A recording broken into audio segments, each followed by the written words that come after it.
Oui, allô? Oui. Oui, allô? Allô. Bonsoir, monsieur Conta. Oui. Bienvenue sur la web radio Oville Lumière. Bonsoir. Bonsoir. Merci. Merci beaucoup d'avoir accepté l'invitation de la web radio. Pas de souci, pas de souci.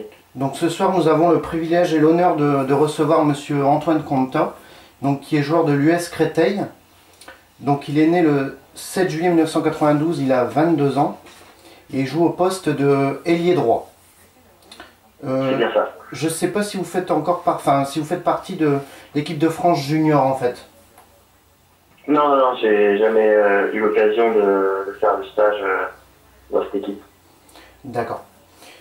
Il y a certaines personnes, certains auditeurs qui aimeraient savoir un peu plus sur vous. Est-ce que vous pouvez vous présenter en quelques mots à nos auditeurs qui découvrent un petit peu le handball? C'est vrai que c'est un sport en avenir Donc est-ce que vous pouvez vous présenter un petit peu à nos auditeurs, s'il vous plaît? Ouais, qu'est-ce que vous voulez savoir, mon parcours un peu Je vais poser quelques questions. En fait, je sais que vous avez été avec Créteil champion de Pro D2 en 2014. Exactement, c'était l'année dernière. Voilà. Et à l'issue d'une bonne saison, on a terminé invaincu d'ailleurs. Et qu'est-ce que c'est un honneur quand même de pouvoir avoir un titre aussi à son actif. Est-ce que le championnat de Pro D2 et la différence qu'on pourrait avoir entre le championnat de Pro D2 et le championnat de LNH? Oui, c'est clair que ça fait toujours plaisir d'avoir un titre avec son club formateur. Après, bon, c'était le championnat D2, c'est pas le D1. Mais c'était une bonne année, on a terminé invaincu. C'était pas une année facile parce que le championnat D2 reste tout de même assez difficile. Il y a des matchs à l'extérieur, chez des équipes où c'est pas simple, on peut tomber dans des pièges. Donc on a resté sérieux jusqu'au bout. Et voilà, donc il y a vraiment un écart entre les deux divisions, mais l'écart se resserre. D'accord. Et ça fait 4 ans ou un peu plus, je crois maintenant, que vous évoluez dans le club de l'US Créteil. Vous poursuivez des études en STAPS, si je crois. Est-ce que c'est pas trop difficile de pallier ces deux activités en même temps en fait? C'est clair que c'est pas simple, mais le club est conciliant et la faculté aussi. Comme on a un statut sportif de haut niveau, on peut se permettre de venir en cours, d'avoir un emploi du temps aménagé et de faire notre licence sur plusieurs années. Donc moi, là, je suis à ma 4e année de STAPS et je suis en licence en fait, actuellement. D'accord. 3e année de licence. Je sais que le handball, c'est vraiment de famille chez vous. Ton père faisait du handball à un niveau intéressant. Ouais, mais c'est quel club qui évoluait ton papa? Champagne-sur-Seine, il évoluait. D'accord. Notamment où il a joué en niveau national avec son frère. Et le handball cette passion débordante et qui fait aussi vraiment beaucoup de choses, ça vient de là en fait, c'est vraiment de famille. Oui, depuis tout petit, j'ai baigné dedans. Mon cousin aussi, il y jouait, donc j'allais à ses matchs. Et donc après, ça donne envie des tout petits de jouer, de ressembler à son cousin, à son père. Et après, mon père m'a entraîné, et de là, j'ai toujours continué. Ça m'a jamais intéressé de faire d'autres sports. Et justement, avec l'US Créteil, tu as quand même l'honneur aussi d'avoir eu un contrat professionnel. Oui, c'est un objectif depuis tout petit en fait. Je sais pas, c'est un objectif que je m'étais fixé depuis tout petit d'être joueur professionnel et c'est vraiment une grande joie d'avoir réussi à atteindre cet objectif que je m'étais fixé quand même depuis de nombreuses années. Et l'US Créteil m'en a donné l'occasion, quoi. D'accord. Et justement, la concurrence à ton poste à l'US Créteil, il y a un joueur qui est en l'équipe réserve, il s'appelle Monsieur Cardinal. Il y a un autre qui est Adrien Ballet. Donc vous êtes deux pour le même poste. C'est pas trop difficile un petit peu la concurrence entre les joueurs, non, ça va? Non, non, bah, d'ailleurs, là, enfin, Adrien, en ce moment, est blessé, je lui souhaite un bon rétablissement. Hmm. Et bah, non, on est trois. En dehors du terrain, on est très amis. Et sur le terrain, on est conscient que c'est bénéfique pour nous. Nous, on n'est pas dans l'objectif de nuire à la personne, on travaille. Et on sait que si l'un est meilleur, bah, ça va forcer l'autre à devenir encore meilleur, à travailler plus dur. Et c'est dans cet objectif qu'on est là. Tous les jeunes à Créteil, on est comme ça, quoi. D'accord, c'est vrai que c'est une bonne chose de progresser aussi tous Ouais, ensemble, ouais. c'est vraiment indispensable pour la continuité aussi. Oui, parce que à l'inverse des autres clubs où ils ont entre guillemets un vétéran, un joueur plus ancien qui a eu des années de D1, nous on est trois jeunes, donc en quelque sorte on s'entraide. On n'a pas une personne à regarder aux entraînements, à copier. On est là et c'est nous, on donne notre ressenti aux joueurs. On dit voilà, moi quand je fais ça, c'est comme ça que j'aime mon meilleur, tout ça, et chacun on s'entraide pour aller vers le haut, quoi.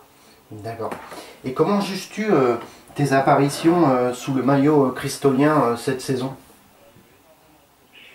Euh, comme la plupart des joueurs, il y a toujours des hauts et des bas dans une saison. J'essaye d'être le plus régulier possible et le plus constant. C'est jamais simple et il faut toujours rééditer les performances. C'est l'exigence du haut niveau, quoi. D'accord. Et à la base, tu évoluais comme poste, enfin au tout début, hein, comme poste d'arrière, je crois, c'est ça? Ouais, exactement. Et justement, avec ta Mais taille, après, c'était voilà, après Hmm. ouais, j'ai dû changer de poste, Un peu à cause de... notamment ma taille en Hmm. catégorie jeune, ça passait, mais là, quand on fait face à des gabarits de 1m90 100 kg, c'est un professionnel, ça passe plus, donc j'ai dû essayer de me reconvertir, entre guillemets. Et l'adaptation justement à ton poste actuel où tu es performant, ça n'a pas été trop difficile quand même, non? Non, si, c'était pas simple, parce que ça fait des années que je ne jouais plus au poste d'ailier. Le poste d'arrière, on touche constamment la balle, tout ça, et le poste d'ailier, c'est différent, on n'est que dans l'exigence, que dans la performance, c'est aucun déchet. Et après, mes formateurs ont été patients avec moi, ils ont su que peut-être il y avait du potentiel et ils ont su me laisser travailler, quoi. D'accord. Bah, justement, le club où tu évolues, le S Créteil, euh, est quand même, pour un promu, est quand même bien classé et 7e ex aequo, enfin 8e avec Rennes. Donc avec 17 points, 7 victoires, 3 nuls et 8 défaites. Qu'est-ce que tu peux nous dire un petit peu de la saison de l'US Créteil actuelle? Oui, c'est clair que pour un premier, on est bien classé. Après, je pense qu'on est différent des autres premiers parce qu'on a quand même un gros budget, on a des ambitions de début de saison. Et c'est clair que l'objectif principal en début de saison, c'était le maintien. Mais secrètement, on veut quand même viser plus haut dans les places. Je pense que notre première partie de saison, on n'était pas classé là où on le devait. Il y avait des matchs qu'on a mal gérés, des contre-performances de notre part. Et là, depuis le début de la saison 2015, on fait un début de saison égal sur 6 victoires de suite, que ce soit coupe et championnat confondus. On assume le statut d'outsider dans certains matchs, de favori dans d'autres, et on continue de jouer avec la même envie, de s'entraîner pareil. Donc c'est tout positif pour l'instant cette année. Et c'est vrai que cette saison, tu as déjà mis 27 buts, je crois, et 2 passes décisives. Donc c'est quand même aussi pas mal hein, pour un jeune joueur. Qu'est-ce que tu peux nous dire un petit peu de cette saison tu vises quoi, tes ambitions et tes objectifs? Mes ambitions, c'est de toujours faire mieux que l'année précédente, de que ce soit en nombre de buts, mais aussi dans le jeu, d'évoluer sur le plan personnel, que ce soit au secteur défensif ou offensif. Et ça, c'est pas dans les statistiques, mais les coachs et le reste des gens en sont conscients. Et donc, voilà, évoluer, continuer d'être performant match après match, dans l'enchaînement des matchs, parce que en tant que jeune joueur, c'est la constance qui pêche généralement, et c'est là qu'il faut travailler, quoi. D'accord. Et malheureusement, il y a une élimination face à Cesson-Rennes. Oui, c'est Cesson-Rennes, excusez-moi pour Voilà, certains. exactement. Ouais, En coupe de la Ligue. Est-ce qu'elle est toujours dans vos têtes en fait? non, elle est plus dans nos têtes, on est passé à autre chose, mais c'était très frustrant d'avoir perdu chez nous contre Cesson, parce que c'était entre guillemets le meilleur des tirages qu'on puisse avoir. On avait fait un exploit à Chambéry chez eux. On avait, avec un groupe à Mandris en plusieurs de nos cadres, on avait réussi à faire une bonne performance. On avait eu un bon tirage pour aller au Final Four. Et voilà, on a fait un bon match. On était pas dans le match et on n'a pas combattu. Donc c'est vrai que c'était rageant. Là, il y a une question d'un auditeur, c'est Julien. C'est un petit peu que... Quel est le plus déconneur dans votre équipe, en fait? Ah, il y en a pas mal, mais le principal, c'est Hugo Descar, l'ailier gauche, qui a été sélectionné avec l'équipe de France A d'ailleurs. Et oui, lui est pas mal déconneur, il aime bien rigoler, il aime bien charler, tout ça. Il est marrant. D'accord. Et en LNH, là, vous vous déplacez à Chambéry, donc le mercredi 1er avril 2015. Donc Chambéry est le 5e au classement. Quel est ton avis sur ce match face à Chambéry? On aura déjà une semaine pour préparer, puisque après le match de Coupe de France cette semaine, on va avoir une semaine, donc c'est bien. Ça va nous permettre de bien préparer ce match. Chambéry, c'est une équipe depuis plusieurs années qui nous réussit plutôt bien. On a réussi à faire de belles performances contre eux. Donc pourquoi pas faire un bon résultat. De toute façon, on va y aller dans cette optique-là. Et on va essayer de jouer comme d'habitude, comme on fait contre eux. Et si ça passe, tant mieux. On continuera notre ascension. C'est ce qu'on souhaite en tout cas. D'accord. Et c'est vrai que l'US Créteil est la 6e attaque avec 504 buts et la 8e défense avec 515 buts. Donc c'est quand même, bon, 6e attaque c'est quand même déjà pas mal. Donc les stats à domicile, il y a quand même 5 victoires, 2 défaites et 2 nuls.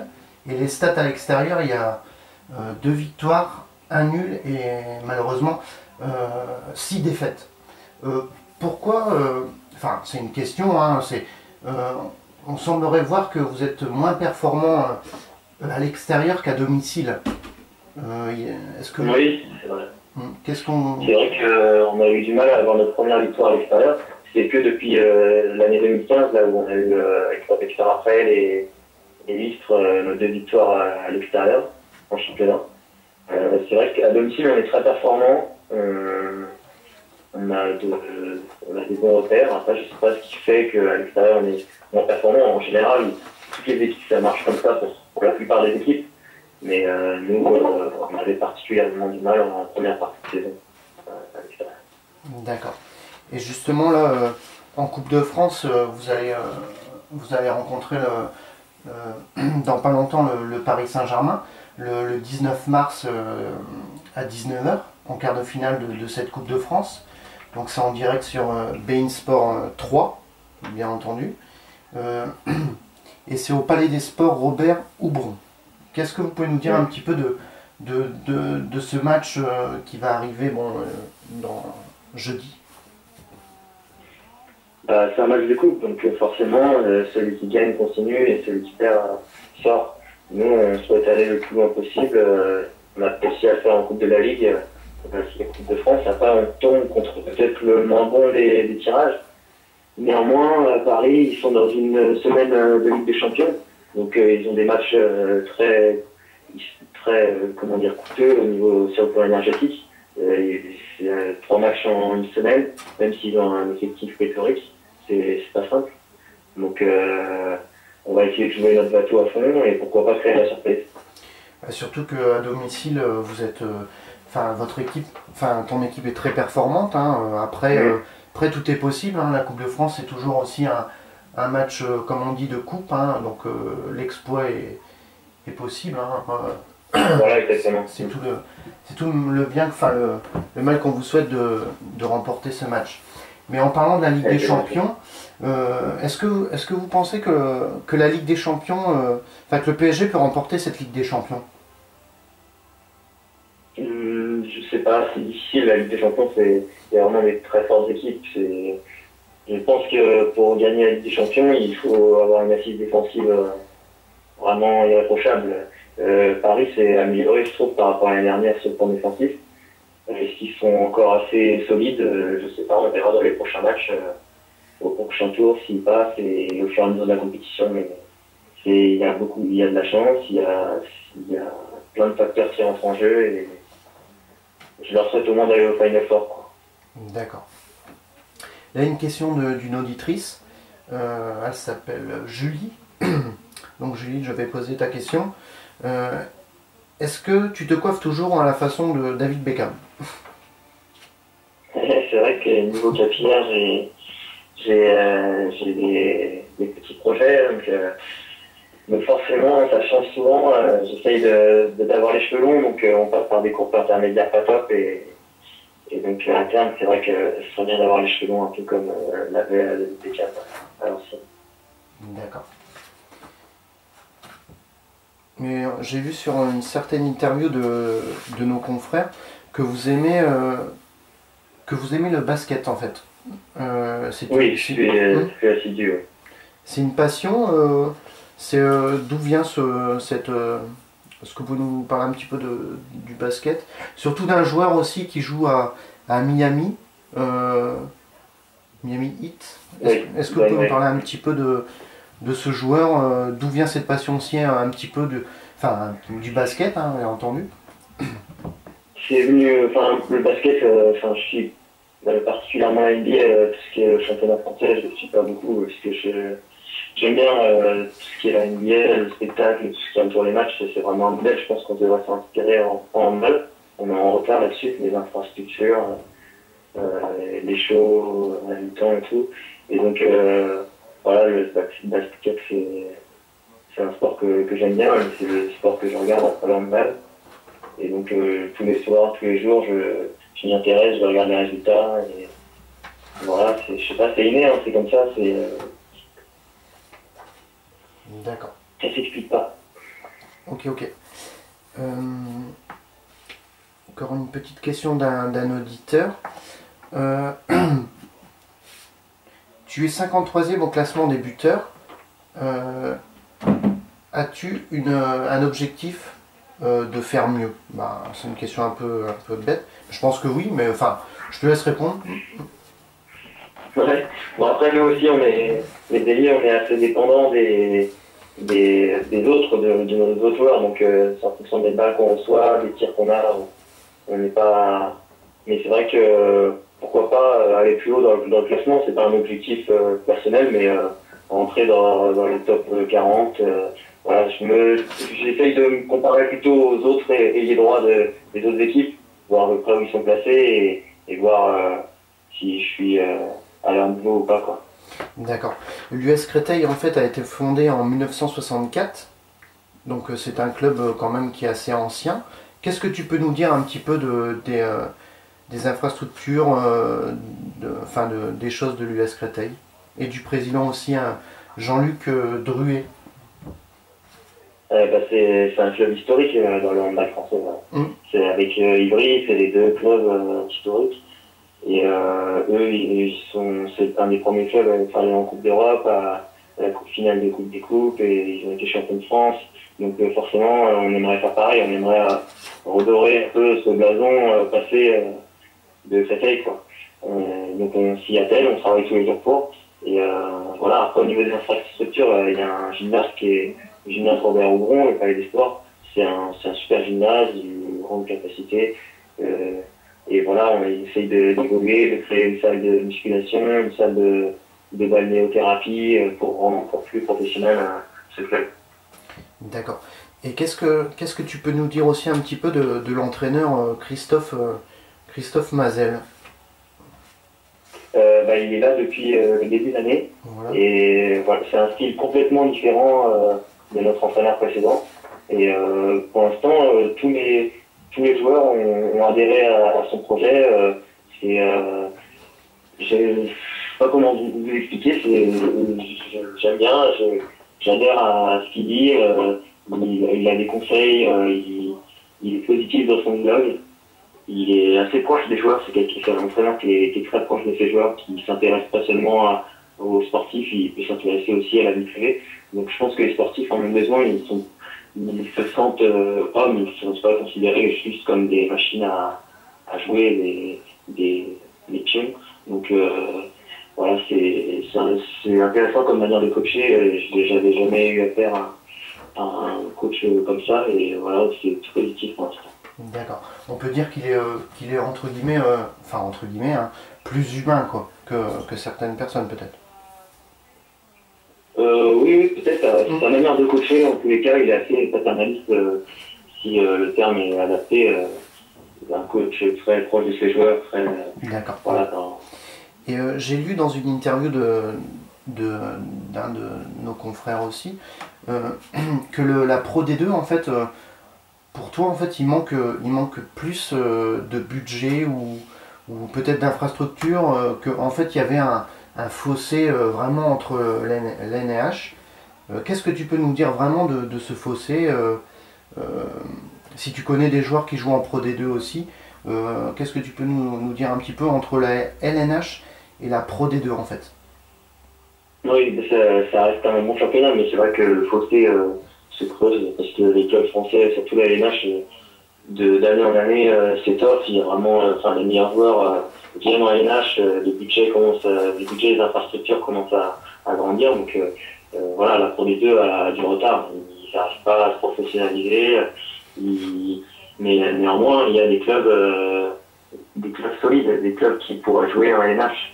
Il y a 3-4 clubs, des clubs comme Chartres, comme Ivry, des clubs très professionnels dans leur manière de faire. On a fait notre préparation hivernale chez Chartres, et dans les infrastructures, ils ont rien à envier des clubs de B1. Mais voilà, la LNH, ça reste la LNH, et les clubs de LNH sont de plus en plus impressionnants, quoi, au niveau des joueurs, au niveau des infrastructures, etc. J'ai lu aussi dans une interview que vous pensez du bien de Lucas Ballot, un sportif que tu admires, aussi Victor Thomas. Enfin, j'en ai pris deux, hein, il y en a d'autres aussi. Victor Thomas dans l'efficacité. Qu'est-ce que tu peux nous dire des deux joueurs, enfin de Lucas Ballot en premier temps et après de Victor Thomas?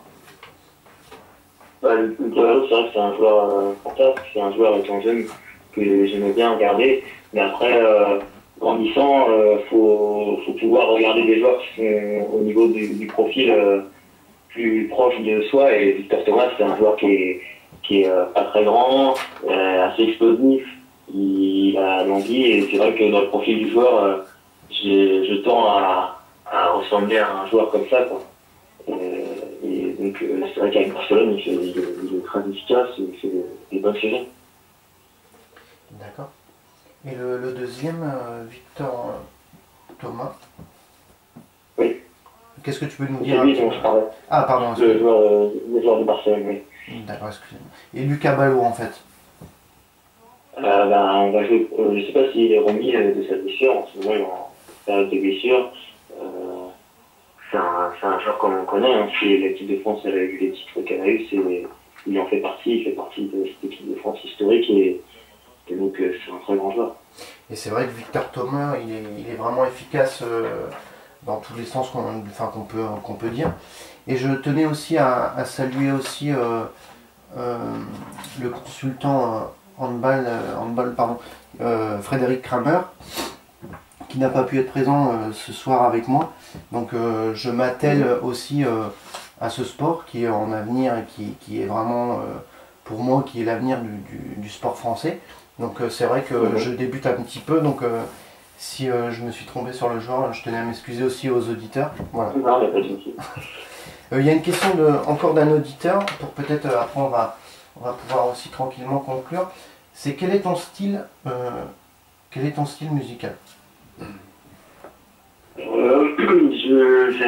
J'écoute beaucoup de musique, je suis ouvert à beaucoup de musique. Après, j'aime bien les musiques d'ambiance, les musiques chill, les musiques lounge, les musiques assez calmes.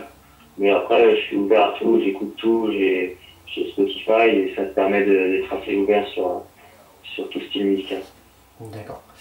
Et j'ai lu aussi dans une interview aussi que les séries, ce n'était pas non plus une tasse de thé pour toi. Tu préférais plus les films, un petit peu, dont le film Gladiator, c'est ça? C'est bien ça? C'est bien, oui, exactement. D'accord. Sinon, point de vue équipe nationale. Donc tout début de l'interview, parce que aussi moi je regarde aussi un petit peu aussi sur Wiki, hein, j'ai vu Wikipédia marqué équipe de France junior de handball. Donc c'est pour ça que j'ai posé cette question. Mais tu n'as jamais fait partie de cette sélection alors? Non, non, j'ai jamais été en stage avec cette sélection. C'est dommage, c'est comme ça. Et il y avait des joueurs très performants à mon poste, notamment Adrien Ballet, qui est de la même génération que moi. Les autres joueurs, Théophile Cossé, etc., qui là joue en Ligue des Champions avec son club qui est Dunkerque. Donc il y avait une forte concurrence au poste. D'accord. Et c'est un objectif pour toi, non dans le peut-être dans pas maintenant, mais peut-être plus tard. C'est un objectif que tu te fais ou que tu te prends pas la tête, ça viendra, ou ça vient pas, ça vient pas. Non, je ne me prendrai pas la tête. Je pense que l'équipe de France est réservée à une élite, à des joueurs qui. Et donc après, on ne sait jamais ce que l'avenir nous réserve, mais voilà, c'est pas tout le monde ne peut pas atteindre une équipe de France. C'est des joueurs vraiment doués, c'est très exigeant, et donc faut pas dire qu'un jour on espère y aller. Faut respecter l'équipe de France et tout le monde ne peut pas accéder à ça. D'accord. Une question encore d'un auditeur, c'est Maurice. Quel est le joueur le plus sérieux dans ton effectif? Le plus sérieux? Il y en a plusieurs. Je pense notamment à notre gardien, Maté Sunjic, et notre demi-centre, Antoine Ferrandier. Je parle de sérieux dans le sens, c'est des joueurs qui, en plus, ils ont réussi par leur carrière à faire des doubles cursus. Maté est ingénieur en mathématiques et Antoine Ferrandier, il continue ses études de kiné, donc ils sont obligés d'être sérieux. Ils sont moins dissipés comme nous, on peut l'être. Et donc oui, ces deux joueurs-là, ils sont vraiment sérieux dans leur style de vie en tout cas. D'accord. Puis à noter que Antoine Ferrandier, c'est bien ça, passe demain Oui. sur la web radio aussi pour avoir son avis sur le match jeudi. Ouais. Donc, Ouais, il est très gentil aussi, vous êtes très gentil aussi d'avoir accepté aussi vite de passer sur notre web radio, c'est très gentil encore de votre part. Oui, il n'y a pas de souci, c'est notre devoir de promouvoir le handball et c'est gentil de nous inviter pour parler de ça. Quoi. Tout à fait. Et à noter qu'on a eu aussi Jérôme Fernandez, donc un joueur de Toulouse, et aussi très très bien capé en équipe de France. Oui, tout à fait. Qu'est-ce que tu peux nous dire un petit peu de ce monument, Jérôme Fernandez? C'est un joueur qui inspire le respect, surtout à son âge, il est aussi performant. En LNH, il enchaîne les performances en équipe de France aussi. J'ai l'impression qu'il est le meilleur, il devient meilleur avec l'âge, alors que normalement c'est censé être l'inverse. Et il a une culture du handball, il sait quand accélérer, il sait donner le tempo, et voilà, après il a un palmarès long comme le bras. Je pense que c'est un des meilleurs palmarès français, il a joué en Espagne, il a joué en Allemagne, il a joué partout. Donc voilà, ça inspire le respect des joueurs comme ça. D'accord. Et c'est vrai qu'au classement de la LNH, donc Montpellier a 32 points et le Paris Saint-Germain 29 points. Donc est-ce que tu penses que le Paris Saint-Germain peut rattraper Montpellier dans cette course au titre ou tu penses que c'est râpé? Non, rien n'est râpé. Ils peuvent, on ne sait jamais. Le problème du championnat est très dense et donc les contre-performances arrivent vite. Paris a déjà gagné quelques jokers, mais Montpellier sont très réguliers, mais ils sont pauvres. Jusqu'à la fin de l'année, il y a toujours des matchs compliqués. Je pense que c'est l'équipe qui gérera le mieux ces matchs compliqués, qui évitera de tomber dans des pièges des équipes comme Dunkerque, comme Nantes, comme Chambéry, qui sont très performantes et sur un match, elles peuvent rivaliser avec tout le monde. D'autres équipes aussi, hein, et donc voilà. Je pense que c'est l'équipe qui sera la plus régulière qui gagnera. Parce que contrairement aux autres années, Paris n'est pas au-dessus comme l'était les années passées. Tout à fait. Et quelle équipe qui t'a impressionné vraiment dans ce championnat? En fait, vraiment qui t'a impressionné, qui a été vraiment au-dessus de tout le monde dans ce championnat. Ça peut être autre aussi que sur un match ou même sur une confrontation à l'extérieur. Quelle équipe vraiment t'a impressionné cette saison? Malgré qu'il n'est pas terminé, hein, bien entendu. Au niveau des matchs qu'on a fait, je ne sais pas qu'il y a une équipe qui m'est impressionné dans le jeu plus que les autres. Après, Paris, sur un match, quand ils jouent le handball, qu'ils développent avec les joueurs qui vont, ils sont capables de faire les rouleaux compresseurs. Mais Montpellier ont une très bonne équipe, ils jouent le même handball, ils ont des fondamentaux impressionnants. Et après, il y a énormément d'équipes très bien équipées aussi pour ce championnat. D'accord. Une dernière question d'un auditeur, il s'appelle Julien. Qu'est-ce que tu manges avant les matchs et quel est ce que tu fais tout le temps juste avant les matchs en fait, la journée, comment tu te prépares, ou je pense que ça doit être ça parce que la question est un petit peu aussi bizarre. Qu'est-ce que tu fais juste avant les matchs en fait? Qu'est-ce que tu manges? Avant les matchs, avant on a l'entraînement le matin. Maintenant, on nous laisse la journée libre, donc je pense que c'est plutôt bien. Des fois, ça dépend de mon humeur. Des fois, j'aime bien me lever, comme d'habitude, me lever vers 9 heures, faire un petit réveil musculaire, bien déjeuner, et pour bien commencer la journée. Après, un peu de ménage, j'aime bien sortir, centre commercial, pour me vider l'esprit, penser à autre chose. Et peut-être une petite sieste de 1 heure, pas trop, et après des pâtes à manger, parce que c'est l'ingrédient, hein, on peut pas se permettre de manger pizza le jour du match, quoi. Des pâtes, au moins on reste sérieux sur ce jour-là. D'accord. Et j'ai lu aussi dans une interview que tu as faite aussi sur un autre site, qu'en fait que tu aimais bien la tartiflette, si je me suis pas trompé, c'est bien ça? Voilà, c'est le plat à éviter par exemple le jour du match. Voilà. En tout cas, je tenais à te remercier énormément. Et aussi, si tu vois ton collègue Monsieur Ferrandier, tu pourras dire aussi merci aussi. Enfin, il passe demain, mais tu pourras aussi le remercier d'avance en fait, parce qu'il voilà. Donc merci beaucoup d'être passé. Merci beaucoup de m'avoir invité. De rien, et puis surtout bonne chance pour ce match en Coupe de France face au Paris Saint-Germain. Je vous souhaite vraiment un bon résultat, voire même une qualification, hein, pourquoi pas. De toute façon, ça reste un match de coupe, hein, même si je suis supporter du PSG. Football avant tout, mais le hand aussi. Mais un match de coupe, tout est possible. C'est ce qu'il faut se dire. Exactement, c'est ça. Merci beaucoup d'être passé. Merci bien et bonne continuation en tout cas à cette équipe. Merci beaucoup. Bonne soirée. Au revoir. Au revoir.